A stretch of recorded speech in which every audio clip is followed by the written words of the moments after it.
All my girls around the world, I know you know what I mean. I get a little sexy when I'm lonely.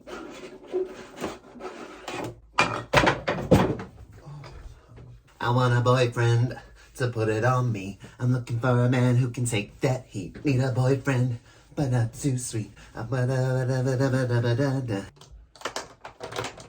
I've been looking like ding da da da ding ding ding da ding da da ding da da da. Where they at? Where they at? Ding da da da ding ding ding da ding da da ding da da da. All my Barbies are like, woo! Hello everybody, it is me, Mabel, and I am here today with yet another instalment of Queer Histories. As always, if you do enjoy these videos, please make sure you like, subscribe, comment, share, all that good stuff. My eyebrows may start to lift. There's a lot happening. I'm warm, my eyebrows might lift. It's always a bit tasty in here over here. I'm always quite hot. I've also discovered that I had this like in one of my boxes. It's a little band to put on my head. Has that camera just moved down? I feel like it might have done. I'm just gonna pop it onto my little head. Oh, or maybe this will make me even hotter though.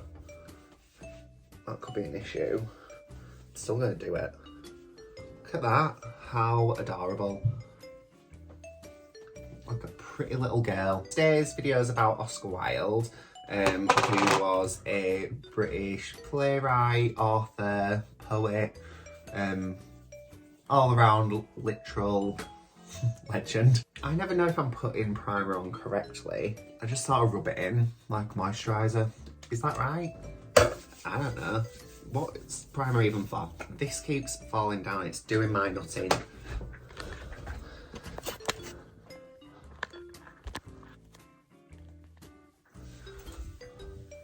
Oh, look at that. That's actually so much better.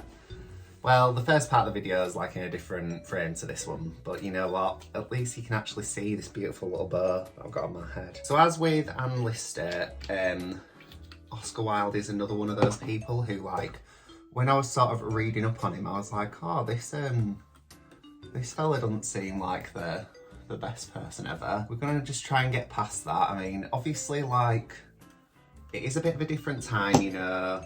It's hard for people who are queer to sort of be accepted by society and what have you in these stories. So sometimes the behaviours aren't ideal, but still, I am judging them. Oh, this is all nearly run out now. Oscar Wilde was born as Oscar Fingal O'Flaherty Wills Wilde on the 16th of October 1854. That took me about 19 attempts to get out. When things are so long, I just start to sort of choke on my own bloody saliva, you know? Like names, I mean, no untowards, don't be rude. He was born on that date, and he was from quite a sort of wealthy background. He was born in Dublin, and his parents were Jane and Sir William Wilde, so obviously his father was a sir, so that kind of tells you something about like where he was in society at that time. His dad was actually an ear and eye doctor. There is a name for that, but I didn't actually write it down just because I didn't know if I was going to be able to say it. His dad was knighted in 1864 for service as a medical advisor and commissioner to the census of Ireland. So, you know, his dad was like clearly quite a well-respected man in the world. From what I've sort of read and listened to and all the rest of it, it does appear like his dad was maybe a bit of a playboy though. So he did have some like children whilst he was with his wife that were not with his wife. His mum was a writer and she actually wrote a lot of poetry.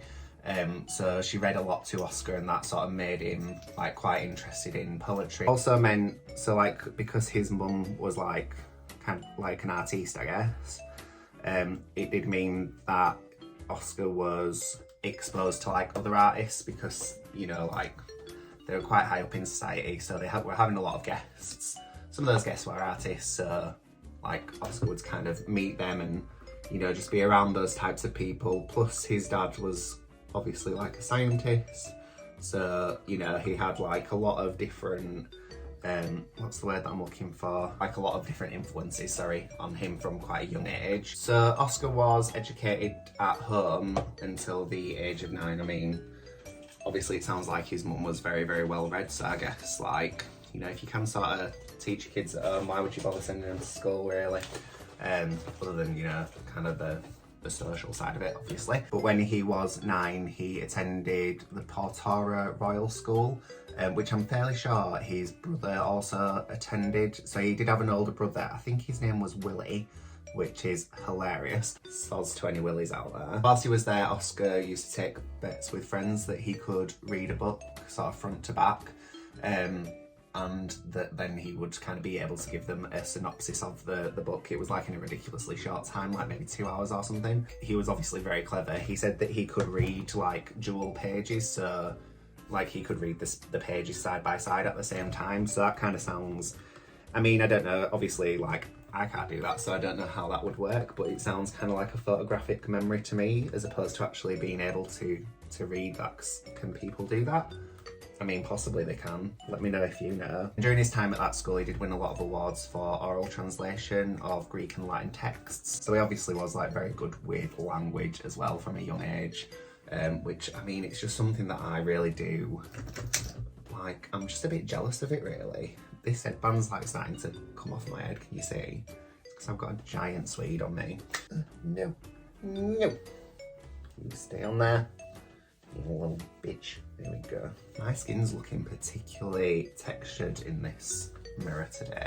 Oscar left Portora with a scholarship for Trinity College in Dublin. So he went and studied there, and whilst he was there, he was tutored by J.P. Mahaffey.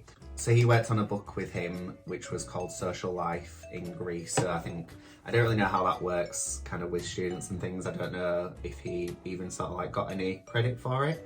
In terms of, you know, on the book. Mahaffey did say of Wilde that he was one of his best students, like sort of at the time, but then as obviously, like there's a lot of like drama that goes along with Oscar Wilde, and as that all sort of came out, he said that he was sort of, I can't remember the wording of it exactly, but he kind of expressed that he wished he'd not have sort of had him as a student, really. I guess just because, you know, kind of guilty by association and all that. He also became an established member of the university's philosophical club, and he won the Berkeley Gold Medal in Greek, which was the university's sort of highest reward. He then gained a scholarship to come to Magdalen College, which was in the UK.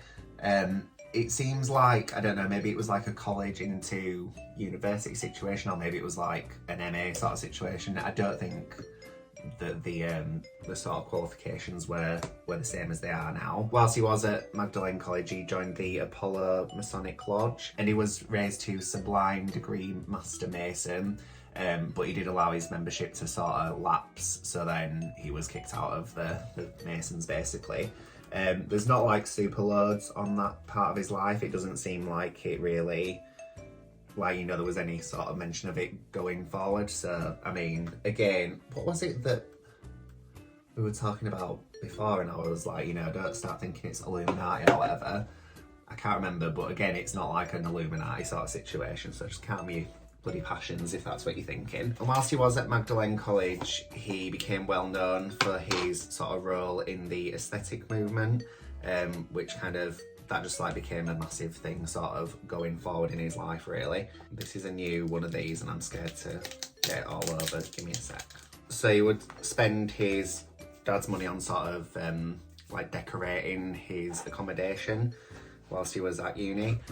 So he'd use like, you know, sort of fine silks and like drapery and stuff. And I think, you know, like, so it's referred to as blue china quite a lot. When I've read about it, which I think is like, you know, the white china plates with the blue pattern on. There is a really famous quote where he said, "This is going everywhere." That's not what he said. He said, "I find it harder and harder every day to live up to my blue china." Basically meaning like the blue china was like so, you know, like lavish and expensive, and he was like, "Oh, I'm finding it harder to live up to that, like in terms of how I look." However, he also, it would seem like, was not to be trifled with. So it's quite well known that 4 other students from Magdalen College actually tried to attack Wilde at one time, and he sort of single-handedly dealt with them all. I can't remember what he did to the first three. I mean, he obviously just sort of battered them because I guess they'd have come back otherwise for more. But it said that like with the last one, he sort of just carried him back to his room. So as in like to the guy's room who'd attacked him. So he obviously like knew who it was, and he was just like, back to your room now, come on. Oh, it's really got into my throat as that. I'm gonna have bloody clown one out after that. So by his third year, Wilde had already sort of really started developing himself and kind of, you know, like the mythology around Oscar Wilde.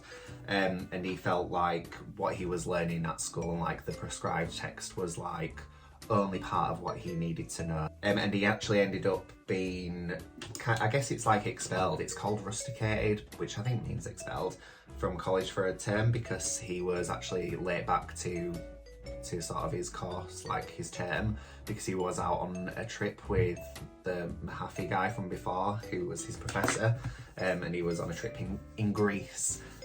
Because, you know, he just seemed to love the Greek literature. Where's my eyebrow pen? There it is. However, he did graduate with a double first in his BA, which was of classical moderations and literae humaniores. I'm not sure what that means, but yeah, that's what he graduated with. He was like kind of found it quite funny that like, you know, he was sort of a bit of the bad boy and he got such a high grade. Right, this is coming off because it just keeps like rolling to the back of my head. That's obviously why I don't usually wear it and why I'd forgotten that it even existed. After graduating from Magdalene College, he went back to Ireland for a little while where he kind of met up with his old flame. His like sort of childhood sweetheart who was called Florence Balcombe, but she was engaged to be married to somebody else, so that kind of gave him the push to move back to England to kind of run away from the fact that he'd like not got the girl or whatever. When he went back to London with the last of his sort of inheritance from his father, he set himself up as a bachelor there, and he was introduced to a socialite who was called Lily Langtry, and she was considered the most glamorous woman in England at the time. So, you know, obviously going back to that thing of like the whole aesthetic movement, so this will have obviously had like quite the impact, I'm sure, on old Oscar. You know, he likes the finer things, like he likes beautiful things. So to kind of be involved and associated with the most glamorous woman in England, that would probably be like quite an exciting thing for him. And he actually tutored her in Latin and he encouraged her to pursue acting. During that time he wrote a book which was called Poems. Quite creatively was a book of poems. And the book itself, it did actually sell out, but it wasn't sort of very well received, unfortunately, so people kind of didn't give it, you know, the most rave of reviews. It did well, but it probably wasn't great for like his sort of ego. Following that, a guy called Richard de Oily Cartier, I don't know if I'm saying that right, but you know, strap in. He invited him to come and do a tour around North America about the aesthetic movement. This was because of I think it was like a play that had been written, which it had a character in which a lot of people said was based on Oscar Wilde, and it was like kind of a comical character, you know, like a bit of a send up on him.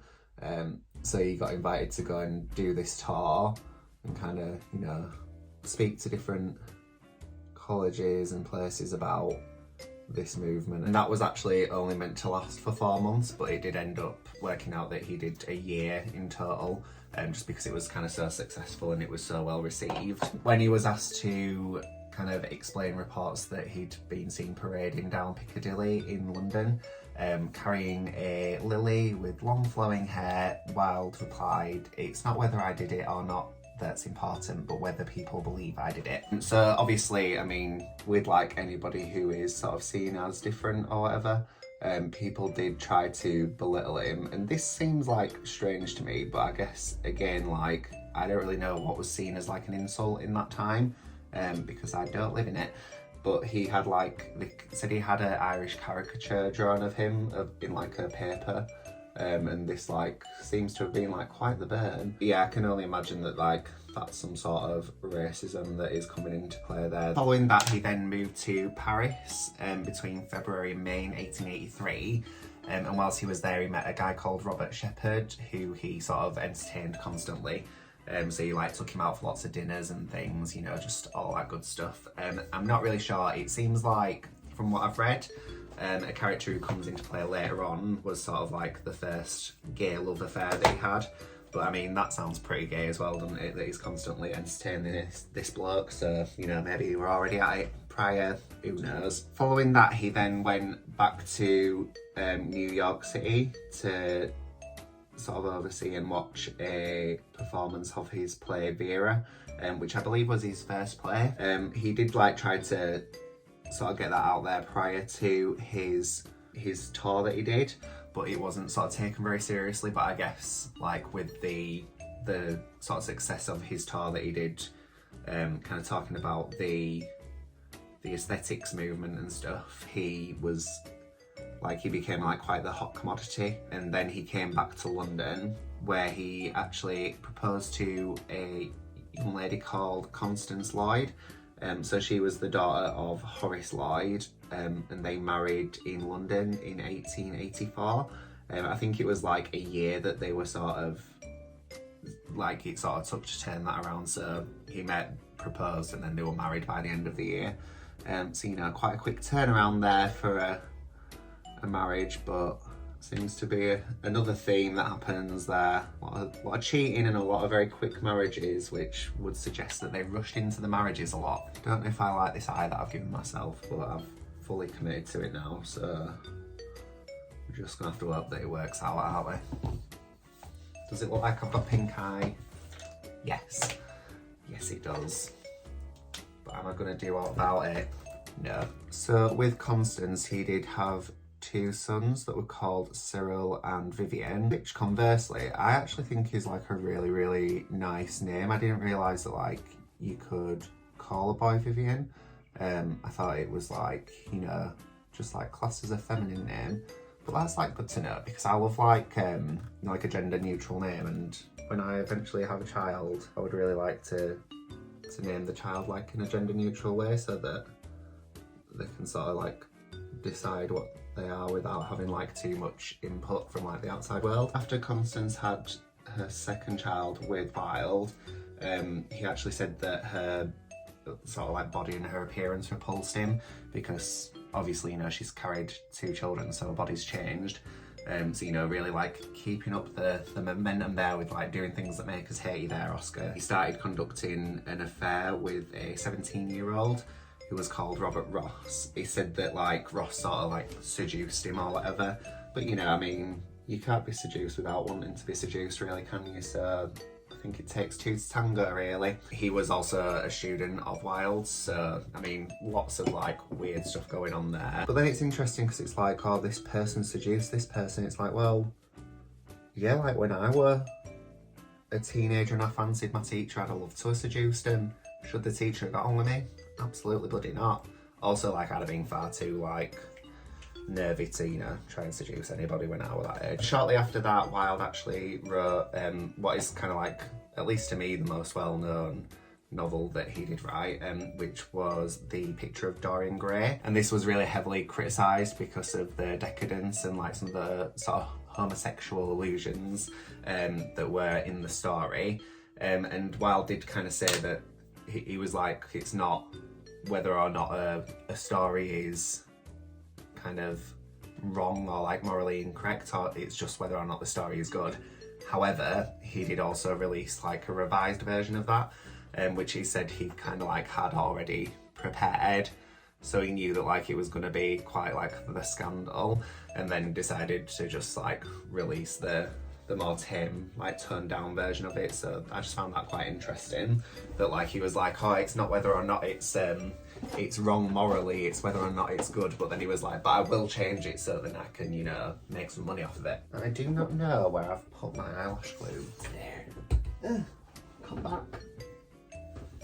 Got it. But now we're coming into kind of a character who I guess like proved to be Wilde's undoing, really, in terms of, you know, kind of his respect that he had gained so far in like the literary world. So he was introduced to a guy called Lord Alfred Douglas by his friend Lionel Johnson in 1891. His nickname was Boycie, and he was actually the son of the Marquis of Queensberry, who is the person, I think he like made some sort of like boxing rules, you know, like a boxing standard.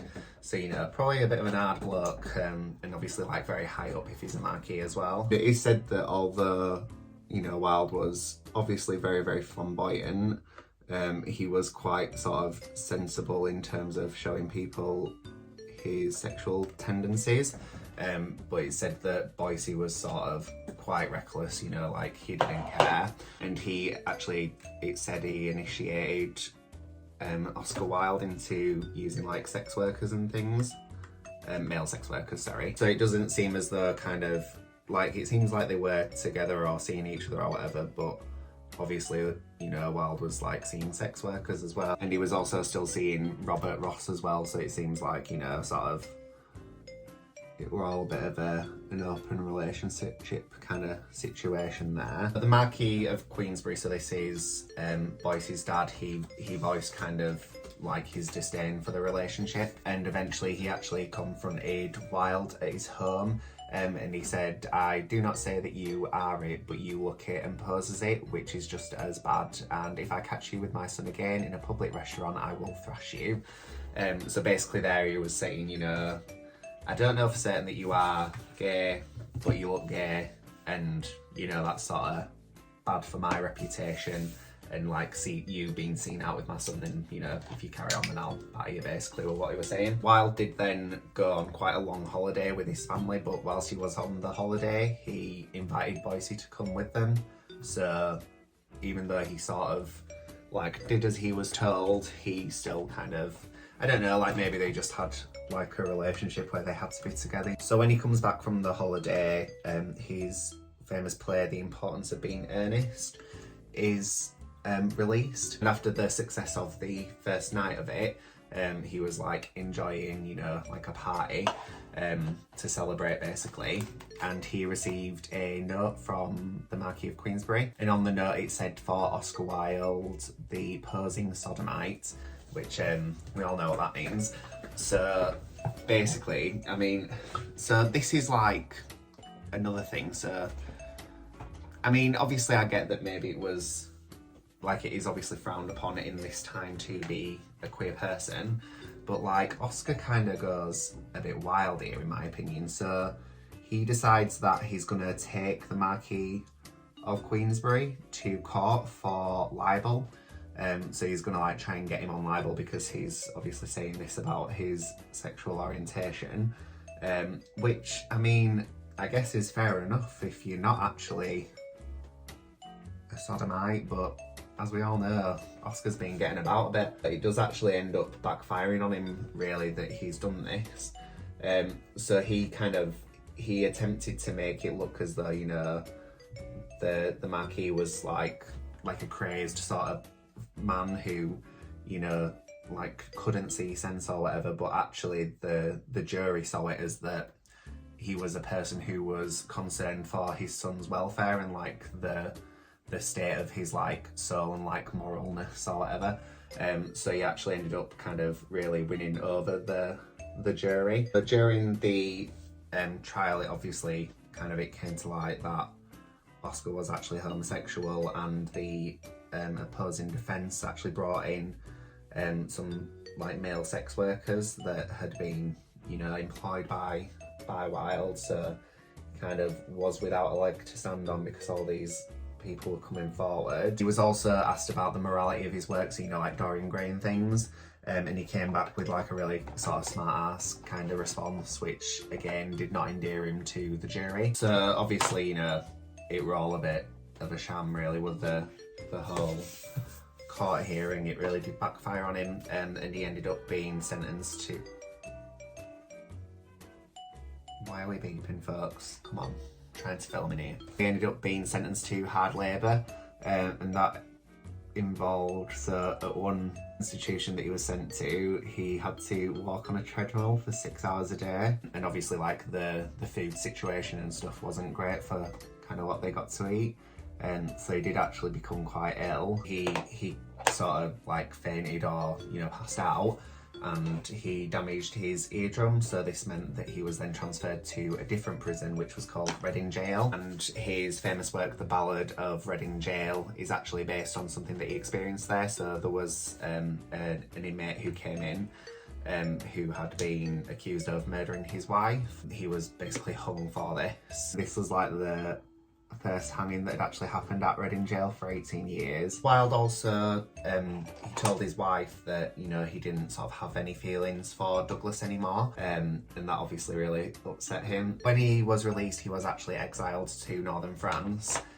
but it seems like obviously he found it too difficult to be without Douglas, so he did end up inviting him, but he said that like the relationship just sort of wasn't the same anymore, and Douglas sort of he felt that he had to be there, but it wasn't in like a romantic sense for him. I think like he just sort of felt you know, some sort of like responsibility, as if like he'd kind of been the one that had put him into this horrible situation, so he had to sort of be there for him, but he did end up actually leaving. Whilst he was in northern France, Wilde also corrected and published some of his work, so The Importance of Being Earnest, which was the one that like he got the note about from the Marquis, and also An Ideal Husband.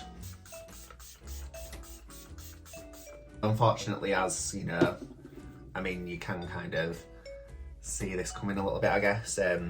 Wilde then like sunk into a very deep alcoholism, and eventually had to have an operation on his eardrum, which he had damaged previously when he was in prison. Do you remember me saying? Like, that's the reason why he ended up going to Reading Jail. And during that there was like some complications, and he contracted meningitis during the operation, and that killed him eventually, so he died of the meningitis from the operation that he had on his ear.